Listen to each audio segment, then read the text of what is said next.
नमस्कार दोस्तों, कैसे हैं आप सब लोग। उम्मीद है एकदम शानदार, ज़बरदस्त, बेहतरीन, जिंदाबाद होंगे और एक शानदार तरीके से, बहुत मस्त तरीके से आप सभी लोग अपनी पढ़ाई कर रहे होंगे और बेहतर अंदाज में आप सभी का लगातार रिवीजन भी चल रहा होगा, क्योंकि आपका एग्ज़ाम बहुत नज़दीक है। तो अंतिम समय में जो भी चीज़ ज़रूरी होती है वो रिवीजन है और मॉक टेस्ट हैं। और ज़रूरी है कि आप अपनी प्रैक्टिस करें और प्रैक्टिस में जो कमियाँ मिलें उनको आप सुधार करते चलें, उन पर लगातार काम करते चलें। एग्ज़ाम के अंतिम दिनों में ये बहुत ज़्यादा ज़रूरी हो जाता है। और मैंने आपको एक रामबाण तरीका बताया था रिवीजन का कि रात को सोने से पहले आपको अवश्य रिवीजन करके सोना है। आशा करता हूँ आप उसको भी फॉलो कर रहे होंगे और जो बच्चे फॉलो कर रहे हैं उनको रिजल्ट्स भी मिल रहे होंगे। और मैंने कल भी एक बात बोली कि बस इसको आप 7 दिन फॉलो कर लीजिए, 7 दिन में आपको बहुत अच्छे रिजल्ट्स मिलने शुरू हो जाएंगे। तो हमारे साथ आ चुके हैं प्रदीप हैं, योगेश हैं, राहुल, दीपक, विनय हैं, विपुल हैं, जुगेश हैं, लक्ष्मी हैं, अनुष्का यादव हैं, अनिमा, इंदवार हैं, शर्मिला जी हैं, शिव कुमार हैं, आरजू पटेल हैं, विकास हैं, स्वरूप हैं।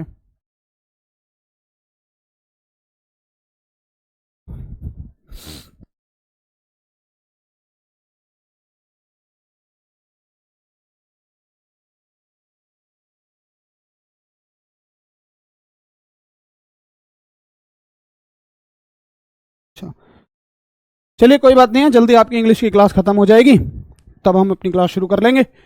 तब तक आप चाहो तो इंग्लिश की क्लास ले लीजिए या फिर मुझे अपने हालचाल बताते रहिए और थोड़ा सा हम बेसिक्स की बात कर लेते हैं, तब तक सारे बच्चे भी आ जाएंगे। हालचाल बताइए आप सभी लोगों के, कैसे हालचाल हैं। नमस्ते नमस्ते सोनी भाई, गुड इवनिंग। नवनीत, राम राम। विनय चौधरी, हेलो सर। अंकित, इंग्लिश की क्लास चल रही है, ठीक है कोई बात नहीं, थोड़ी देर वेट कर लेते हैं। आप चाहें तो इंग्लिश की क्लास जाके ले आइए। मनाली हैं, गौरव, नितेश हैं, कुंदन है। इंग्लिश की क्लास ले लो आप, बीच में डिस्टर्ब मत करो, मैं स्टार्ट नहीं करूंगा जब तक इंग्लिश की क्लास ओवर नहीं हो जाती है तब तक मैं फिनिश नहीं करूंगा, ठीक है। इंग्लिश की क्लास लीजिए आप आराम से, ठीक है। इंग्लिश की क्लास को खत्म करो। आप जाइए, मैं स्टार्ट नहीं करूंगा, आराम से चले जाइए, पहले इंग्लिश की क्लास खत्म करिए। थोड़ी बाई मिस्टेक है फिर ये हमारी की एक क्लास चल रही है और दूसरी क्लास हमने स्टार्ट कर दिया, ऐसा नहीं होना चाहिए था, स्ट्रीमर्स को ध्यान देना चाहिए था। बाकी अगर हो गई है तो कोई बात नहीं, आप क्लास लेके आइए आराम से। ठीक है, कैसे हो आप प्यारे गुरुजी। भाई मेरी तबीयत आज हल्की सी ढीली है, बाकी क्लास हम लेंगे लेकिन थोड़ा सा धीमे में बोलूँगा। फिजिक्स में आपकी टक्कर नहीं है विपुल, धन्यवाद, लेकिन ऐसा कुछ नहीं है, दुनिया में एक से एक भर के लोग हैं। बस ये है कि आपको मेरा अच्छा समझ में आ रहा है तो इसके लिए मैं आपका आभारी हूँ। बाबा साहेब अम्बेडकर जी की जयंती की शुभकामनाएं। जी, आप सभी को भी बाबा साहेब अम्बेडकर जी की जयंती की शुभकामनाएं और ऐसे महान पुरुष के लिए मैं हमेशा नमन करता हूँ। हम ठीक हैं, आप कैसे हैं। आज हल्की सी तबीयत ढीली है लेकिन क्लास हम लेंगे क्योंकि आपका एग्ज़ाम ज़रूरी है, मतलब नज़दीक है, तो क्लासेस की छुट्टी करना ठीक नहीं रहेगा। बिहार पुलिस के लिए एकदम मस्त है। आप मुझसे कुछ क्वेश्चंस पूछ लीजिए तब तक, जब तक बाकी बच्चे भी आए ना, या फिर आप क्लास ले लीजिए, तो आप मुझसे कुछ क्वेश्चंस पूछ सकते हैं। लव यू, बहुत सारा प्यार, बहुत सारा प्यार। कल का रिवीजन करा दीजिए सर तब तक, कौशल यादव। ठीक है, मैं कल का आपको रिवीजन करा ही देता हूँ। तब तक शॉर्ट्स में हम चीज़ों को डिस्कस कर लें।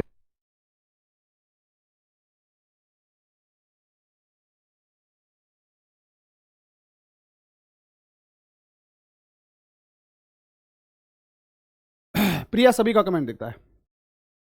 मनाली नहीं सर, पढ़ाने का तरीका अलग है आपका, कबूतर उड़ा देते हो आप क्वेश्चन का। कबूतर तो ज्योग्राफी वाले सर उड़ाते हैं। हम चमगादड़ उड़ा देते हैं। ज्योग्राफी वाले सर कबूतर उड़ाते हैं और हम लोग चमगादड़ उड़ाते हैं। रेलवे टीटी के लिए सफिशिएंट है क्या। बिल्कुल सफिशिएंट है, जहाँ भी फिजिक्स आती है आपकी, बस बशर्ते 12th लेवल की ना मेंशन की रखी हो। जैसे एनडीए का एग्जाम है, एयरफोर्स का एग्जाम है, तो देखो मैंने क्वेश्चन पूछने के लिए कह दिया तो शिवम सैनी कह रहे हैं कि सर आपकी शादी हो गई है कि नहीं। ये लो, अभी ऐसी बात पूछेंगे, नहीं हुई है भाई तुम कराओगे। गुरु जी पढ़ाई नहीं हो पति है, सिर में दर्द होता है। जयदीप था भाई, ये पढ़ाई है ही ऐसी चीज़ यार, पढ़ाई इतने आराम से हो सकती है। सर में दर्द तो होगा ही होगा, पढ़ाई ऐसे सबके सबके आराम से नहीं हो सकती है। सर में दर्द ना हुआ तो फिर किस बात की पढ़ाई है। अब देखो, सर में दर्द तो यार शादी के बाद बीवी से भी होता है, लेकिन क्या शादी नहीं करोगे, भक्के करोगे तुम, खुश होके सम्राट बनोगे बढ़िया तरह से, एक दिन के सम्राट बनोगे, बढ़िया तरह से कोट पैंट पहनोगे और उसके बाद घोड़े पे भी बैठोगे। तुम कभी जिंदगी में घोड़े पे बैठे, तुम गधे पे नहीं बैठे, फिर भी तुम घोड़े पे बैठोगे, मस्त घोड़ी पे बैठते हैं, मस्त तरीके से बैठोगे, कितने खुश होगे तुम। और घोड़ी मन भी मन में सोच रहे हो कि चल वे तेरे जैसे कितने चलेंगे। देखो कितनी वहां कितनी टेंशन है, लेकिन फिर भी तुम शादी करते हो। बहुत सारी ऐसी चीज़ें होती हैं, एकदम बहुत सारी ऐसी चीज़ें होती हैं जिनमें सिरदर्द के बाद भी उनको करना पड़ता है। पढ़ाई उनमें से एक ऐसी ही चीज़ है, करो आगे टेंशन खत्म हो जाएंगी। गुरु जी आप बहुत अच्छा पढ़ाते हैं, स्मिता कुमारी थैंक यू। चलो तो अब क्लास खत्म हो गई है, आगे चलें अब हम। लग रहा है क्लास खत्म हो गई। एक बार बता दीजिए मुझे, क्लास ओवर हो चुकी है इंग्लिश की? सारे बच्चे बता दो एक बार, क्या इंग्लिश की क्लास ओवर हो चुकी है? सारे बच्चे एक बार बताओ, क्या इंग्लिश की क्लास ओवर हो चुकी है? राइट हैंड टूट गया है, प्लास्टर बना हुआ है, मेरी पढ़ाई नहीं हो पा रही है। ये मुद्दे की बात है। टूटा कैसे right hand? Right hand left hand सबका याद ध्यान रखा करो। और भैया आपको क्या करना है, अब तो सिंपल आपको क्लासों को बस देखते रहना, चीज़ों को सुनते रहना। राइट हैंड टूट गया तो लिख भी नहीं सकते, तो पीडीएफ नोट्स वगैरह निकाल लिया करो, यही आपके लिए काम है। चलो ठीक है, बहुत बढ़िया। तो क्लास ओवर हो चुकी है, करते हैं आज का सेशन स्टार्ट करते हैं। और बच्चों आज के सेशन में जो हम बात करेंगे वो बात करेंगे वर्क एनर्जी एंड पावर की, कार्य ऊर्जा एवं शक्ति की।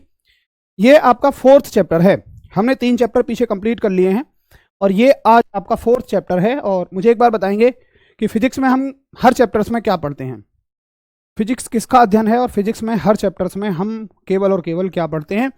तब तक मैं आपसे कल के पढ़े हुए में से लेना चाहूंगा 2 क्वेश्चन, और मेरे क्वेश्चन कुछ इस प्रकार हैं। बताइए, गति के नियम किसने दिए? गति के नियम किसने दिए? गति के नियम किसने दिए? मैं पूछ रहा हूं equation of motion, equation of motion, equation of motion किसने दी? गति के नियम किसने दिए? पहला सवाल मेरा आपसे ये है।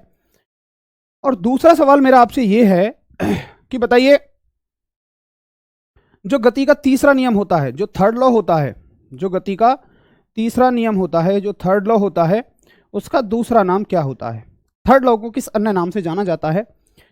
गति के तीसरे नियम को किस अन्य नाम से जाना जाता है? बहुत शानदार, सभी के जुमा पे एक नाम है। और कुछ बच्चे थोड़े से कंफ्यूज हैं गति के नियम और गति के समीकरणों को लेके। गति के समीकरण भैया गैलीलियो साहब ने दिए थे, लेकिन गति के नियम सर न्यूटन ने दिए। गति के नियम किसने दिए? गति के नियम दिए थे सर न्यूटन ने। किसने? Sir Newton. ठीक है, गति के नियम दिए थे सर न्यूटन ने, और गति के समीकरण जो थे वो किसने दिए थे? सर गैलीलियो जी ने दिए थे। तो इस बात को आप बिल्कुल क्रिस्टल क्लियर रखिए। और बहुत सारे बच्चों का थर्ड लॉ का भी नाम आना शुरू हो गया है कि सर थर्ड लॉ का जो अन्य नाम होता है वो होता है law of action reaction. Law of action reaction, law of action reaction, क्रिया प्रतिक्रिया का नियम, क्रिया प्रतिक्रिया का नियम, क्रिया प्रतिक्रिया का नियम, ये होता है गति के तीसरे नियम का दूसरा नाम। तो देखो, निदा फाजली जी ने एक बात कही थी कि एक चेहरे में है 10-10 चेहरे, जिसको भी देखना कई बार देखना। एक चेहरे में है 10-10 चेहरे, जिसको भी देखना कई बार देखना। तो गति के जो नियम हैं उनके भी किसी के एक नाम है, किसी के अन्य 2 नाम है, तो उनको ध्यान से देखना, उनका अन्य नाम से ही क्वेश्चन पूछा जाता है। ठीक है, तो उसको बहुत अच्छे से करके जाएंगे। Very good. प्रिंसी मिश्रा, प्रिंस गुप्ता, विकास, साक्षी, आकाश, अशोक कुमार, विकास, रुचिका, रंजना, एकदम सभी लोगों की जबरदस्त आंसर है, एकदम बेहतरीन आंसर आप लोगों के हैं। Shiva, very good. बिल्कुल एमटीएस हो जाएगा। अगर आप एमटीएस का पूछ रहे हैं तो एसएससी का कोई भी कोर्स इससे हो जाएगा, एसएससी का कोई भी बैच, मतलब सॉरी कोई भी एग्जाम के लिए सफिशिएंट है। अब देखो, हम कोशिश करना है इस तरह की फिजिक्स पढ़ने की कि अगर आप अगली बार किसी बैच के दौरान मुझे मेरी क्लास में मिले तो आपको पढ़ना नहीं होगा, आपको रिवीजन करना होगा। जरा जो बच्चे एक बार पहले कभी मेरे साथ सीख चुके हैं चीज़ों को, मुझे बताइए क्या उनको नए सिरे से सीखनी पड़ती है? उनको महसूस होता है कि सर बस रिवीजन कर रहे हैं, आप चीज़ों को समझाते हैं, हमें तुरंत रिकॉल हो जाती है, हमें तो रिवीजन भी, हमें तो घर जाके पढ़ने की भी जरूरत नहीं होती, तो बस आप रिवीजन करोगे आगे चल के। ठीक है, चलो जी चलते हैं आज की कहानी पर। और आज बच्चों जो हम बात करेंगे वो 3 चीज़ों की बात करेंगे, कार्य की, ऊर्जा की और शक्ति की, वर्क की, एनर्जी की और पावर की। 3 चीज़ों की हम यहाँ पर बात करेंगे। तो जिसमें से पहली क्वांटिटी जो है वो है आपकी वर्क यानी कि कार्य। पहली क्वांटिटी क्या है? वर्क यानी कि कार्य। और बच्चों कार्य क्या होता है?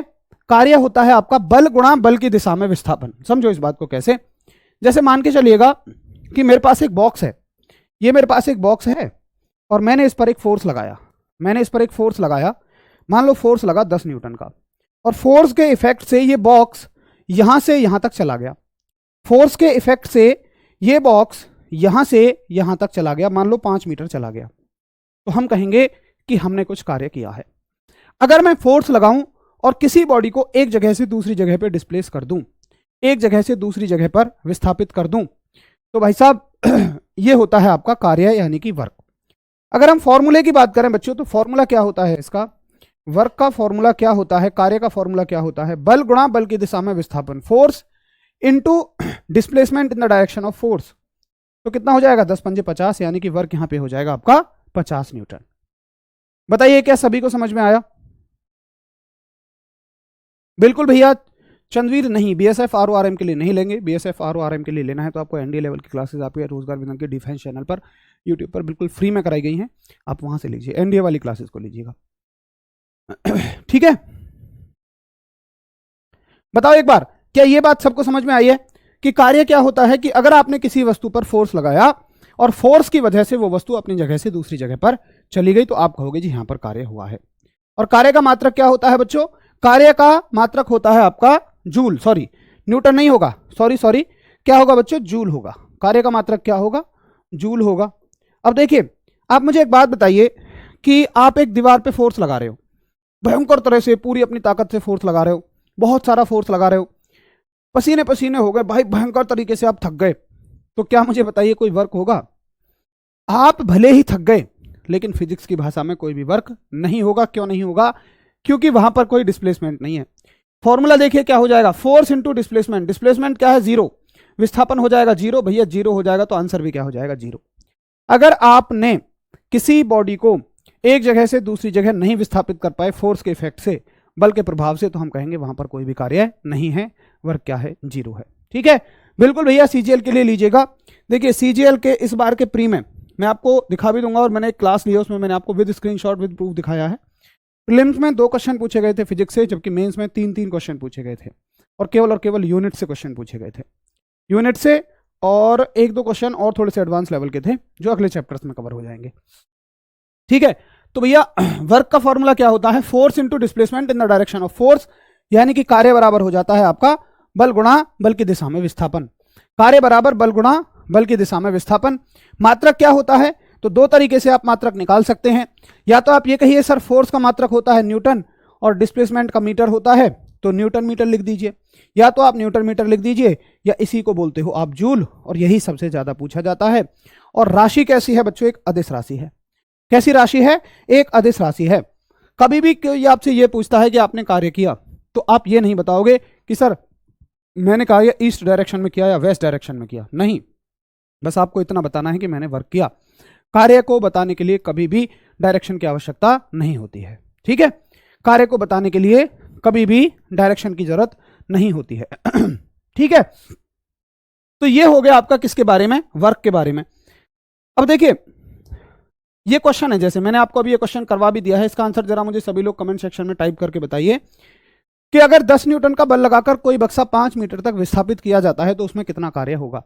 तो कितना वर्क हो जाएगा? फोर्स इनटू डिस्प्लेसमेंट, तो कितना हो जाएगा बच्चों? 50। ये कर लिया हमने, 50 जूल, 50 जूल यहां पर आंसर हो जाएगा। ये बड़ा आसान सा सवाल था। उसके बाद इस तरह के सवाल का आंसर करिए आप, इस तरह के सवाल का आंसर करिए। क्वेश्चन है, कुली के द्वारा प्लेटफॉर्म पर 50 किलो का भार 20 मीटर की दूरी तक ले जाने में कितना कार्य होगा? कितना कार्य होगा?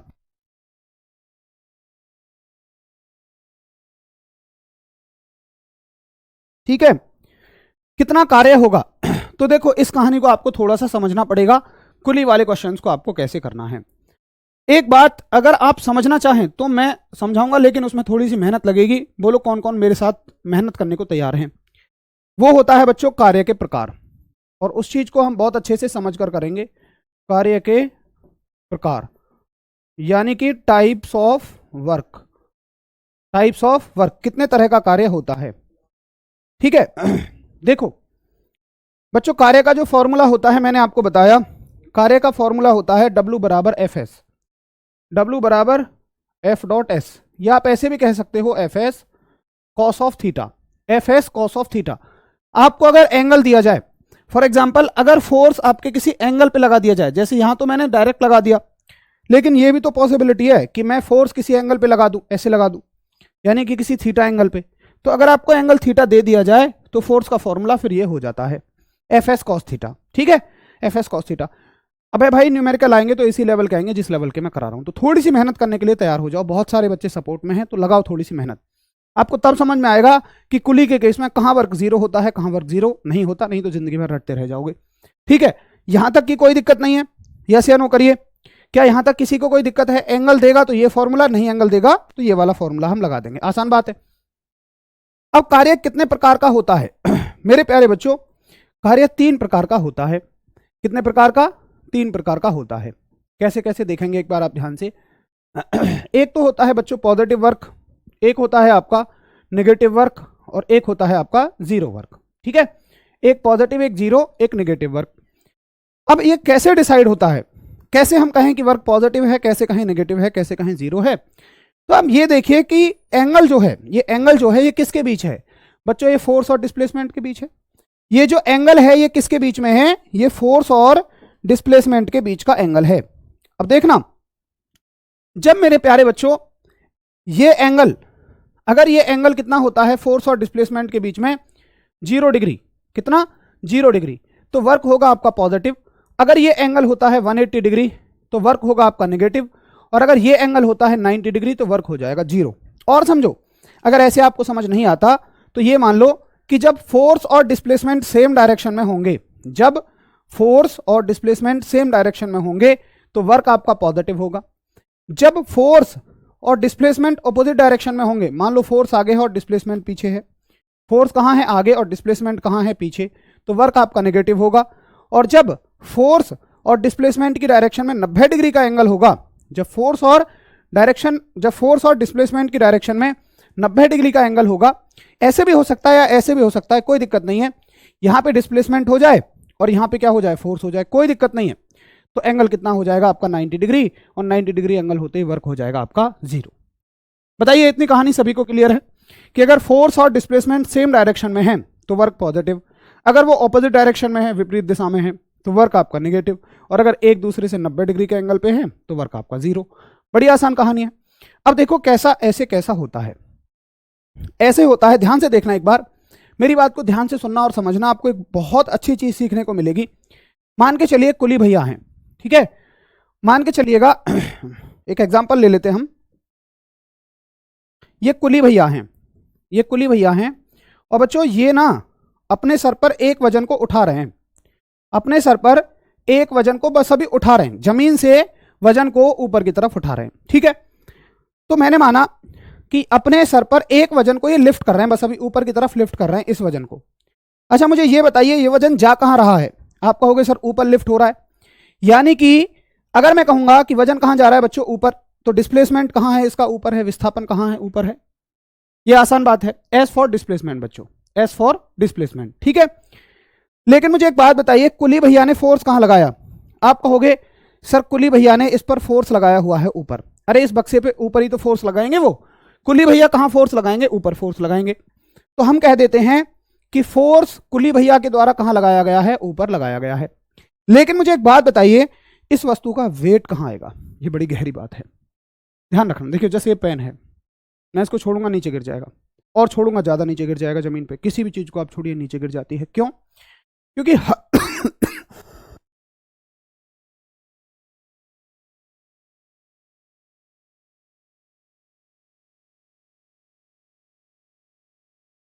कहानी को समझ लो, चीजें क्रिस्टल क्लियर हो जाएंगी। क्योंकि किसी भी चीज का जो वेट होता है ना बच्चों, वो हमेशा नीचे ही काम करता है। किसी भी वस्तु का वेट हमेशा नीचे काम करता है।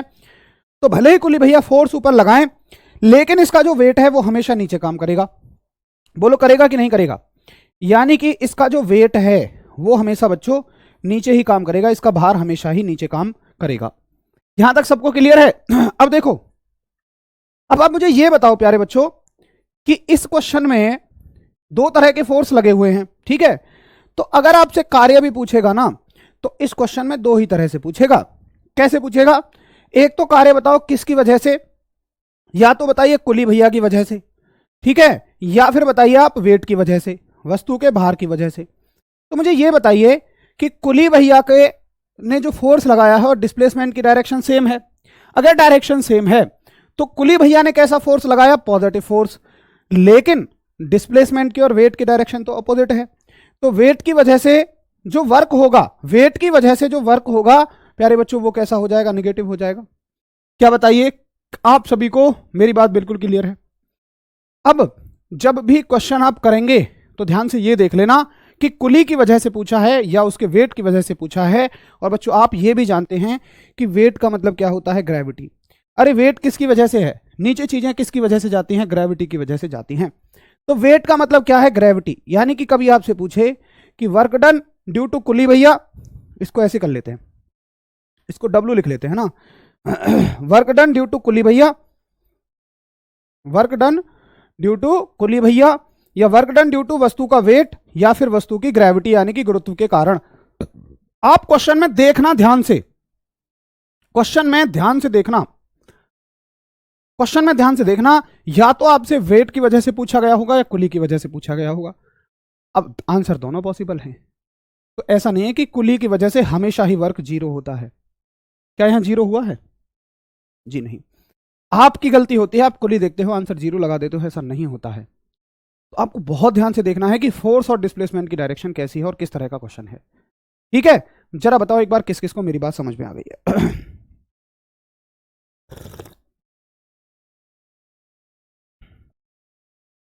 बोलो बच्चों, किस किस को मेरी बात समझ में आ गई है?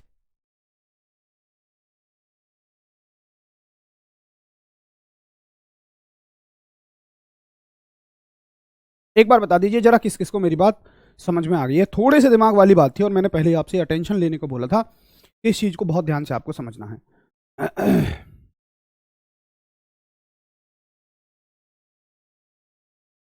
ठीक है, हमें आ गई, वेरी गुड। प्रिंस जी हैं, एक बार और देख लीजिए। चलो, बाकी वैसे तो ज्यादातर बच्चों को समझ में आ गई है, कुछ बच्चों को नहीं आई है। समझ लो उस चीज को दोबारा। कैसे भाई? जब इस बॉक्स को कुली भैया ऊपर उठा रहे हैं तो वो तो डेफिनेटली फोर्स ऊपर ही लगा रहे हैं ऐसे, और वस्तु जा भी कहां रही है? ऊपर जा रही है। तो कुली भैया ने जो फोर्स लगाया, कुली भैया ने जो बल लगाया, और जो वस्तु गई है उसके बीच में कितने डिग्री, मतलब वो दोनों वस्तुओं की, दोनों चीजों की दिशा कैसी है? समान। और दिशा समान होने पे कार्य क्या होता है बच्चों? दिशा समान होने पे कार्य पॉजिटिव होता है। लेकिन वस्तु का भार तो हमेशा नीचे काम करेगा। तो भार की वजह से, ग्रेविटी की वजह से आप देखो डिस्प्लेसमेंट की डायरेक्शन विपरीत हो गई है। तो ग्रेविटी की वजह से, भार की वजह से जो वर्क लगेगा वो नेगेटिव लगेगा। ठीक है, जिसको समझ में आ गया बहुत अच्छी बात है, और जिसको नहीं समझ में आया कोई दिक्कत नहीं है। ये थोड़ी सी गहरे लेवल की बात है, यहां से क्वेश्चन बनने के चांसेस कम होते हैं। मैं आपको डायरेक्ट याद करवा दूंगा कि किस तरह से क्वेश्चन बनेगा। सही है, जिनको बढ़िया समझ में आ गए उनके लिए अच्छा है। अब चलो एक और क्वेश्चन देख लेते हैं, एक और एग्जांपल लेते हैं। ये तो बात हो गई कि कुली भैया वेट को उठा रहे हैं। अगर कुली भैया वेट को उठाने के बाद चल रहे हो आगे, जैसे ये हैं कुली भैया, अभी तो क्या था, एक जगह रुके हुए थे और वेट को बस उठा रहे थे, वेट को उठा रहे थे। अब क्या है, उन्होंने सर पे रखा और ऐसे करके चलना शुरू कर दिया। अब चलते टाइम देखिए क्या कहानी है। मुझे बताइए डिस्प्लेसमेंट कहाँ है? आप कहोगे सर डिस्प्लेसमेंट तो इसका इधर की तरफ है। बोलो क्लियर है? भाई वस्तु जा तो आगे ही रही है, तो डिस्प्लेसमेंट कहाँ होगा? आगे की तरफ होगा, विस्थापन आगे की तरफ हो जाएगा। ठीक है, कोई दिक्कत नहीं है। अब फोर्स बताइए, कुली भैया कहाँ फोर्स लगा रहे हैं? आप कहोगे सर आगे चल रहे हैं तो आगे की तरफ ही फोर्स लगा रहे हैं। कुली भैया आगे की तरफ फोर्स लगा रहे हैं, तो कुली भैया ने जो फोर्स लगाया वो कहां लगाया? आगे की तरफ। ये फोर्स लगा किसके द्वारा? कुली भैया के द्वारा, जो कि कहां रहा? आगे की तरफ रहा। लेकिन वस्तु का वेट तो हमेशा नीचे काम करेगा, वस्तु का वेट तो हमेशा ही नीचे काम करेगा, है कि नहीं? तो वस्तु अपने वेट की वजह से कहां जाएगी? नीचे। ये कौन सा फोर्स है? जो वस्तु के वेट की वजह से लग रहा है। फिर से कहानी देखिए, अगर आपसे वर्क पूछा जाए, अब आपसे वर्क पूछा जाए किसके द्वारा? या तो पूछा जाए कुली भैया की वजह से, जो फोर्स कुली भैया ने लगाया उसकी वजह से कितना वर्क है, और एक पूछा जाएगा ग्रेविटी की वजह से। तो कुली भैया की वजह से देखिए, कुली भैया का फोर्स और डिस्प्लेसमेंट दोनों सेम डायरेक्शन में है, तो वर्क कैसा है? Positive, sorry positive. लेकिन यहां पे देखो, यहां पे देखो, वेट और डिस्प्लेसमेंट की डायरेक्शन में, वेट और डिस्प्लेसमेंट की डायरेक्शन में कितने डिग्री का एंगल है? आप कहोगे सर एंगल जो है ना वो 90 डिग्री का है। और बच्चों जब 90 डिग्री का एंगल है तो वहां पे वर्क कैसा हो जाएगा? जीरो। ये होगा जीरो वर्क, ये होगा आपका जीरो वर्क। तो ध्यान से क्वेश्चन पढ़ना है कि कुली भैया की वजह से पूछा है या फिर ग्रेविटी की वजह से पूछा है। कुली भैया की वजह से यहां पर कितना होगा? पॉजिटिव, और ग्रेविटी की वजह से यहां पर होगा जीरो। ठीक है, लेकिन यहां पे कुछ भी क्लियर नहीं दिया कि किसकी वजह से पूछा है। तो इस केस में आप क्या मानोगे? ग्रेविटी की वजह से, और ग्रेविटी की वजह से आंसर क्या हो जाएगा? जीरो हो जाएगा। जब कुछ भी ना दिया हो तो आप क्या मान लेना कि भैया कुली भैया की वजह से है। ठीक है, बोलिए कोई दिक्कत है? कुली को भैया क्यों बोल रहे हो? कुली, पूनम यादव ये कहती है कुली कोई भैंस है क्या है? बताओ, कुली कोई लड़की है या कुली कोई इंसान नहीं होते? अगर भैया बोल दे, रेस्पेक्ट दे दी तो क्या समस्या है? आप मत बोलिए, ठीक है? तो भैया जिनको समझ में आ गया हो बहुत अच्छी बात है, बाकी जिनको नहीं समझ में आया हो वो ऐसे क्वेश्चन में क्या आंसर लगा के चले आना, 0 आंसर लगा के चले आना। बाकी हल्का सा ध्यान ये रखना कि अगर कुली की वजह से पूछ लिया तो थोड़ी सी दिक्कत हो जाएगी, फिर 0 आप नहीं लगाएंगे, फिर आपको प्रॉपर कैलकुलेट करना पड़ेगा। तो कुली की वजह से अगर आप प्रॉपर कैलकुलेट करोगे तो आंसर यहाँ पे ये आ जाएगा, मतलब अगर फोर्स दिया है तो फिर प्रॉपर कैलकुलेट करना पड़ेगा, ठीक है?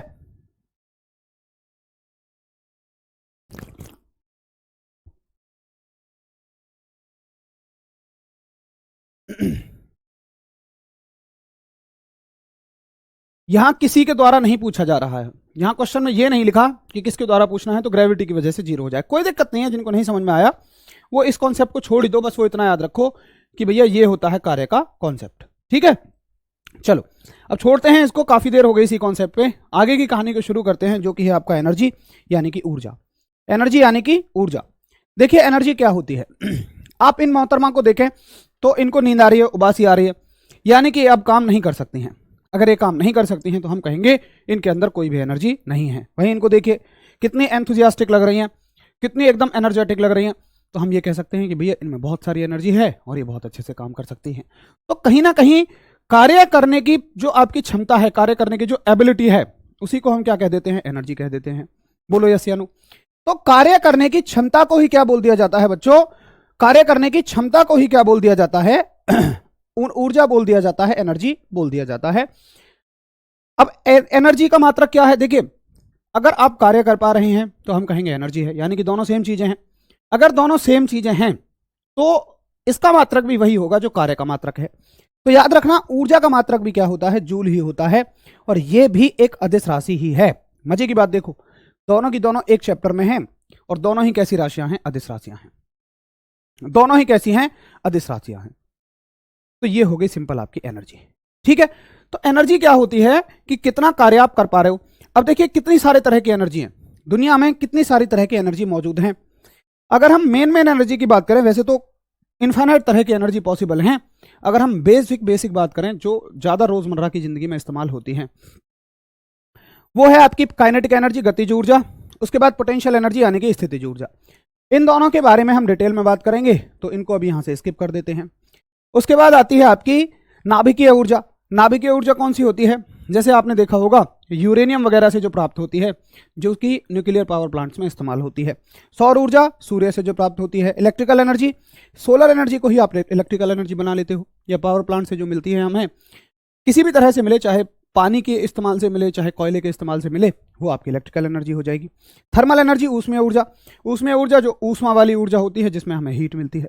तो यहां से ज्यादा क्वेश्चन नहीं पूछे जाते हैं, क्वेश्चन पूछे जाते हैं आपके गतिज और स्थितिज ऊर्जा से। तो चलिए शुरू करते हैं गतिज ऊर्जा को, यानी कि काइनेटिक एनर्जी को। गतिज ऊर्जा को शुरू करते हैं, काइनेटिक एनर्जी को शुरू करते हैं। और आप मुझे बताइए कि आप क्या समझते हो गतिज ऊर्जा से, आप कैसे देखते हो गतिज ऊर्जा को, एक बार बताइए।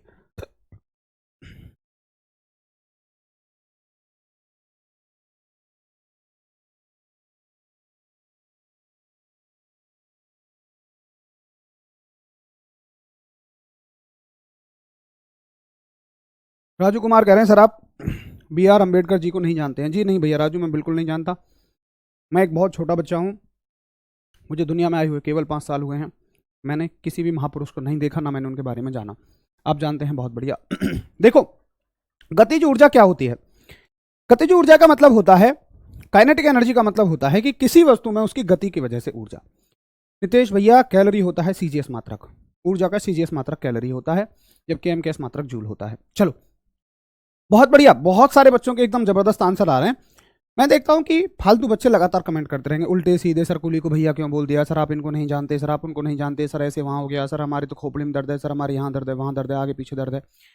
जो समझदार बच्चे होते हैं वो तब कमेंट करते हैं जब उनसे कुछ पूछा जाए। एक चीज तो मैंने नोटिस की है, तो भैया किसी भी वस्तु में उसकी गति के कारण जो होती है, जो एनर्जी होती है मोशन की वजह से, उसको बोलते हो आप काइनेटिक एनर्जी। जैसे कि अगर कोई एरोप्लेन उड़ रहा है तो उसमें काइनेटिक एनर्जी है, अगर कोई साइकिल चल रही है तो उसमें काइनेटिक एनर्जी है, कोई कार चल रही है तो उसमें काइनेटिक एनर्जी है, अगर कोई विंडमिल लगातार घूम रही है तो उसमें काइनेटिक एनर्जी है, अगर कोई लड़का एक बोट पे जो स्केटिंग वाला होता है, क्या बोलते हैं इसको, इस पे चढ़ के लगातार दौड़ रहा है तो उसमें भी काइनेटिक एनर्जी है, अगर कोई फुटबॉल को किक कर रहा है तो फुटबॉल में और पैर में कौन सी एनर्जी है, काइनेटिक एनर्जी है।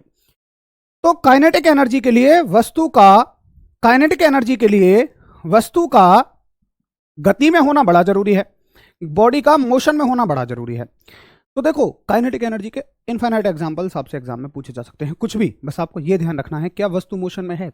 अच्छा मैं आपसे पूछूं, अगर बांध के बहते हुए पानी में कौन सी ऊर्जा होती है, बांध के चलते हुए पानी में कौन सी एनर्जी होती है। जो डैम में पानी हम स्टोर करते हैं, ये आपका डैम है, और यहां हम क्या स्टोर कर लेते हैं बच्चों, पानी, और उस पानी को नीचे गिराते हैं, किस पे, ब्लेड्स पे गिराते हैं, टर्बाइंस पर गिराते हैं, ताकि इलेक्ट्रिसिटी का प्रोडक्शन हो सके। तो जब ये पानी यहां गिर रहा है तो बह रहा है, मूविंग है, तो बोलो कौन सी एनर्जी है। इस तरह के क्वेश्चन इससे पूछे जाते हैं। अगर मैं इसके फॉर्मूले की बात करूं तो फॉर्मूला होता है half M V square, kinetic energy का formula half M V square, जिसमें एम क्या है, बॉडी का मास है, और वी क्या है, बॉडी की वेलोसिटी है।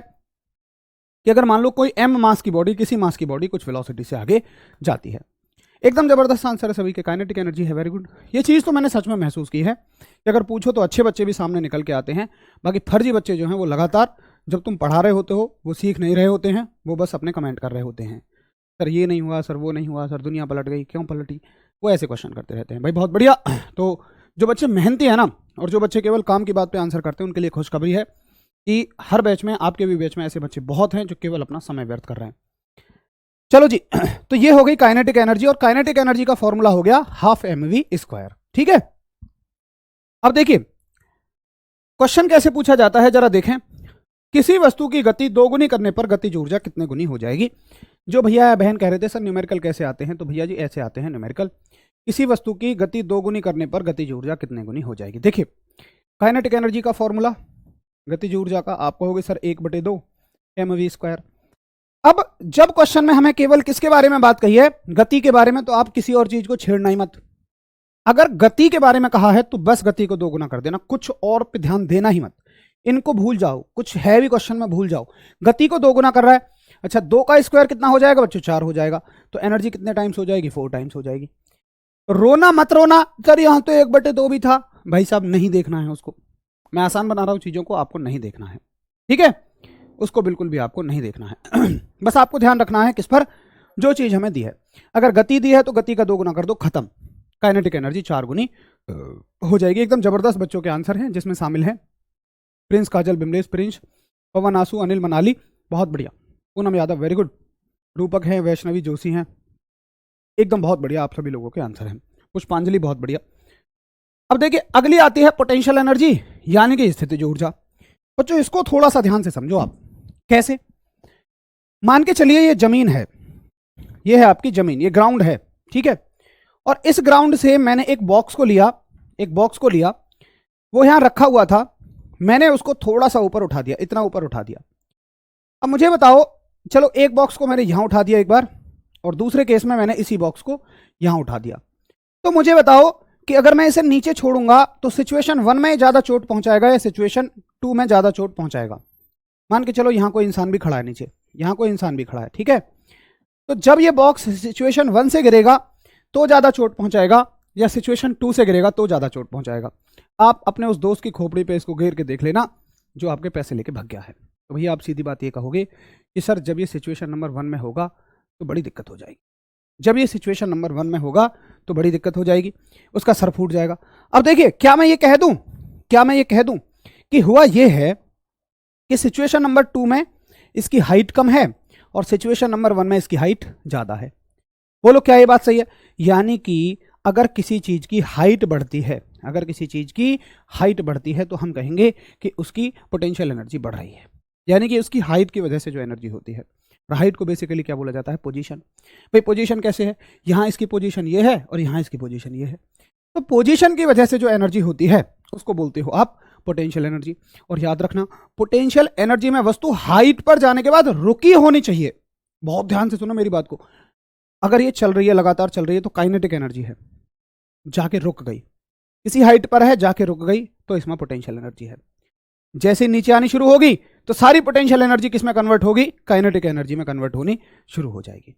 क्या आपको मेरी बात समझ में आ रही है? अगर आप देखेंगे, मान लो किसी पहाड़ पे जाके आपने किसी वस्तु को रख दिया, पहाड़ पे जाके किसी बॉल को रख दिया प्यारे बच्चों, तो एक बात बताइए, इसके ऊपर एक अच्छी खासी हाइट है, तो इसके पास अच्छी खासी एनर्जी है। जैसे ये ढलकेगी तो खतरनाक एनर्जी से आएगी और सारी पोटेंशियल एनर्जी किस में बदल जाएगी? काइनेटिक एनर्जी में। बांध का स्टोर्ड वाटर, बांध का इकट्ठा पानी, ये बांध है, आपको प्रॉपर डायग्राम दिख पा रहा होगा, ये बांध है, बांध में जो पानी रुका हुआ है, इसकी जमीन से कुछ ना कुछ हाइट है। अगर बच्चों इसकी जमीन से कुछ ना कुछ हाइट है, अगर इसकी जमीन से कुछ ना कुछ हाइट है, तो इसमें कौन सी एनर्जी है? पोटेंशियल एनर्जी है। अगर इसकी जमीन से कुछ ना कुछ हाइट है तो इसमें पोटेंशियल एनर्जी है। और सुनो, जब यही पानी बहना शुरू कर दे, जब यही पानी नीचे गिरना शुरू कर दे, तो कौन सी एनर्जी है? Kinetic energy. बांध में दोनों तरह की ऊर्जा है। सबसे बच्चा क्वेश्चन, सबसे बच्चा बांध के केस में कंफ्यूज रहता है, जबकि आपको बहुत अच्छे से समझना है कि बांध में दोनों तरह की ऊर्जाएं होती हैं। बांध का पानी रुका हुआ है तो पोटेंशियल एनर्जी, स्थितिज ऊर्जा। अगर बहना शुरू कर दे तो काइनेटिक एनर्जी यानी गतिज ऊर्जा। आसान है ना? फॉर्मूला बहुत बढ़िया आप लोग लिख रहे हैं, एकदम जबरदस्त फॉर्मूला लिख रहे हैं आप लोग कि सब पोटेंशियल एनर्जी का फॉर्मूला होता है mgh। मैंने लिखा हुआ है क्या आगे? मैंने लिखा हुआ है, पहले देख लो इसके एग्जाम्पल। अगर पेड़ पर फल लटका हुआ है देखिए अभी फल लटका हुआ है, तो कुछ इसकी हाइट होगी, और अगर तुम्हारी सिर पे गिरेगा तो फटाक से सर फोड़ देगा। अगर आपने किसी तीर को ऐसे खींचा हुआ है, या किसी गुलेल में किसी पत्थर को ऐसे खींचा हुआ है कैटापुल में, तो सोचो जब आपने उसको खींचा हुआ है तो उसके पास एक खतरनाक एनर्जी है। अब इसकी कुछ हाइट है, कुछ डिस्टेंस है, कहां से? कैटापुल से इस पत्थर की कुछ डिस्टेंस है। हमेशा हाइट नहीं होगी, इसीलिए कहा जाता है पोजीशन। तो पोजीशन कैसी है? इसकी स्ट्रेच्ड है। और तीर की भी सिचुएशन कैसी है? स्ट्रेच्ड है। अभी जब रुका हुआ है तो कैसी एनर्जी है? Potential energy. लेकिन जैसे ही तीर जाएगा काइनेटिक एनर्जी, जैसे ही पत्थर छूटेगा काइनेटिक एनर्जी। तो बहुत अच्छे से समझो, ये हो गए भैया काइनेटिक एनर्जी। ठीक है, अब देखिए फॉर्मूला क्या होगा भैया? फॉर्मूला होगा पोटेंशियल एनर्जी का mgh। m क्या है? उसका मास। g क्या है? ग्रेविटेशनल एक्सेलरेशन, जिसके बारे में हम आगे पढ़ेंगे। और h क्या है? हाइट। तो m और g से बदलने से रहे, एक छोटी सी जगह पर, एक यही जगह पर m और g नहीं बदलेंगे, कौन बदलेगा? h। तो जैसे जैसे हाइट बढ़ेगी वैसे वैसे पोटेंशियल एनर्जी बढ़ती चली जाएगी। आसान है बच्चों? हाइट की वजह से पोटेंशियल एनर्जी हमेशा हाइट नहीं होती है। बहुत सही समझ आ रहा है, वेरी गुड। तो हमेशा हाइट की वजह से नहीं होती है। W बराबर भी mgh होता है, बिल्कुल W बराबर mg होता है बच्चे, W बराबर केवल mg होता है, h नहीं होता। ठीक है, तो ये हो गई आपकी पोटेंशियल एनर्जी की बात। अब देखते हैं पावर क्या होती है। वर्क हो गया, एनर्जी हो गया, तीसरा कॉन्सेप्ट देखिए पावर।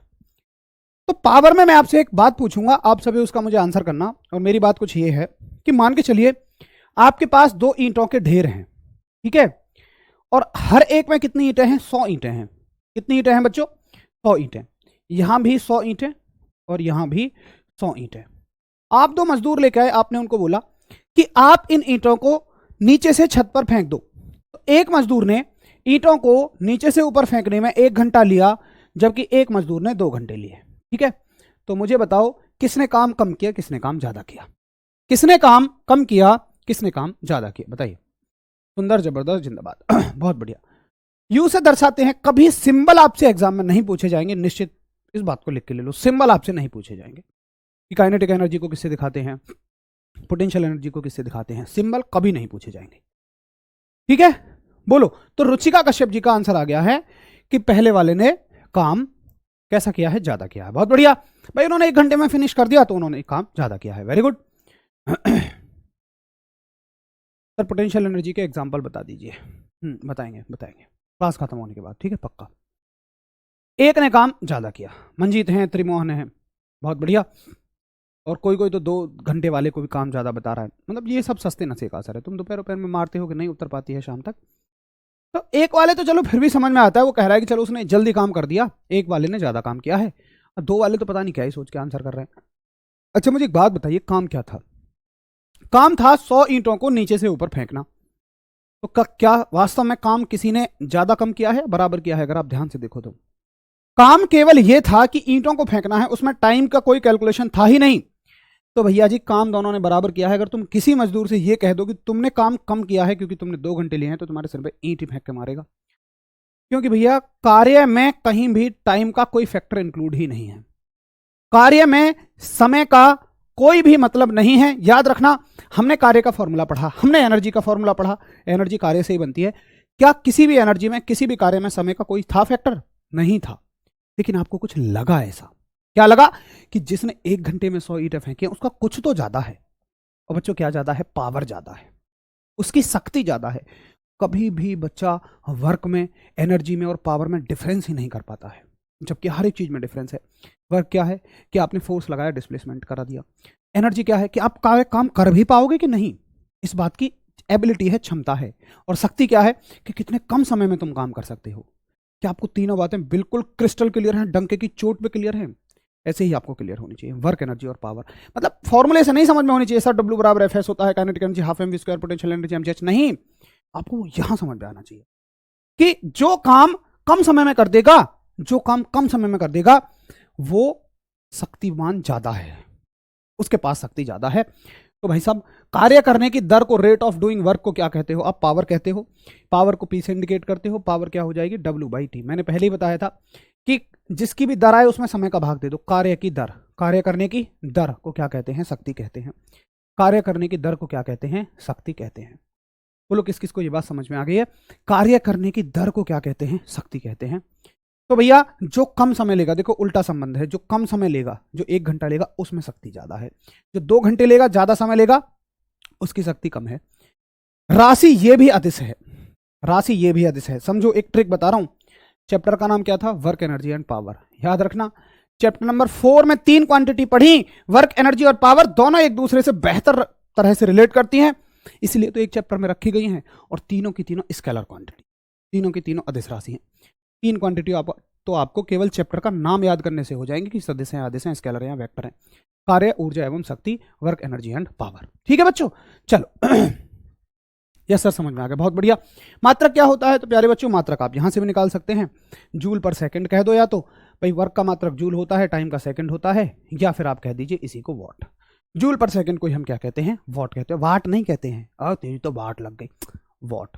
जूल पर सेकंड को ही क्या कह दोगे आप? वॉट भी कह दोगे। तो ये हो गई पावर की कहानी।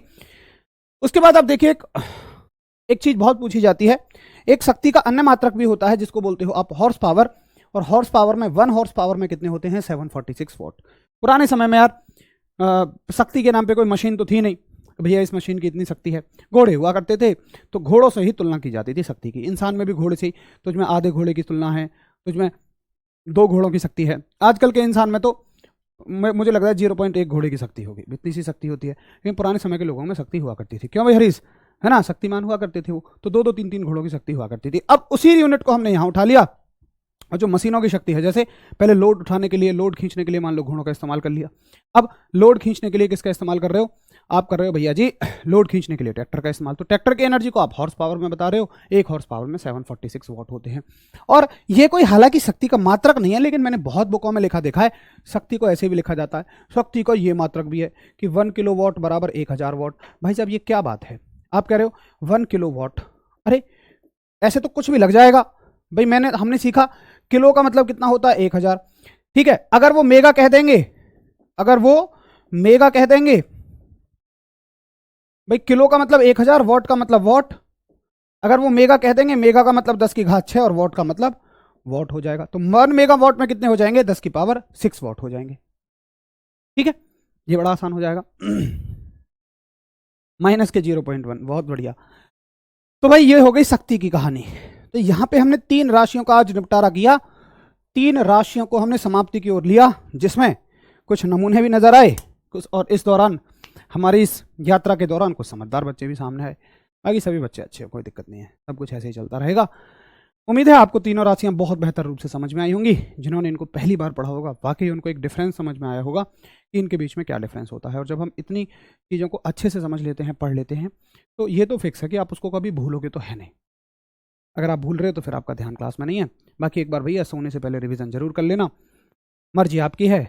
हम तो एक चीज़ बता सकते हैं, जो हमने कभी फॉलो की उनके हमें फ़ायदे मिले, बाकी आप जानो आपका काम जाने, क्योंकि हर बात तो आप मानते हो नहीं। आपका दोस्त अगर भी उल्टी सीधी सलाह दे दे तुरंत मान लोगे, फटाक से सलाह मान लोगे। अगर बता दे कहीं भंडारा हो रहा, दौड़ के जाओगे, दौड़ के बिल्कुल लोटा पानी लेके। तो ये चीज़ें आपके ऊपर है कि मानना है नहीं मानना है। बाकी सोने से पहले अगर आप रिवीजन करते हो तो चीज़ें आपको बहुत अच्छे से समझ में आएंगी। बहुत सारा प्यार एकदम लगातार मैं देख पा रहा हूँ, बच्चों को बहुत अच्छा समझ में आया है, तो उनका प्यार उमड़ रहा है। सभी मेरे प्यारे प्यारे बच्चों को बहुत सारा प्यार मेरी तरफ से, बहुत सारी शुभकामनाएं। सब बढ़िया रहें, मस्त रहें, ज़बरदस्त रहें, बेहतरीन रहें, जिंदाबाद रहें। मिलेंगे फिर कल एक शानदार क्लास में। और कल का चैप्टर होगा हमारा ग्रेविटेशन, और ग्रेविटेशन एक बहुत शानदार चैप्टर है, बहुत बेहतर तरीके से आपको समझ में आएगा। जो चीज़ें आपने रटी होंगी कभी, उनको हम हमेशा की तरह, हर क्लास की तरह सीखेंगे, और बहुत सारे फैक्चुअल क्वेश्चंस उससे आपको मिलेंगे जो डायरेक्ट में, जो एग्जाम में डायरेक्ट ऐसे टक से टपकते हैं और टका टक आप आंसर करके झमाझम नंबर पा जाते हो। टक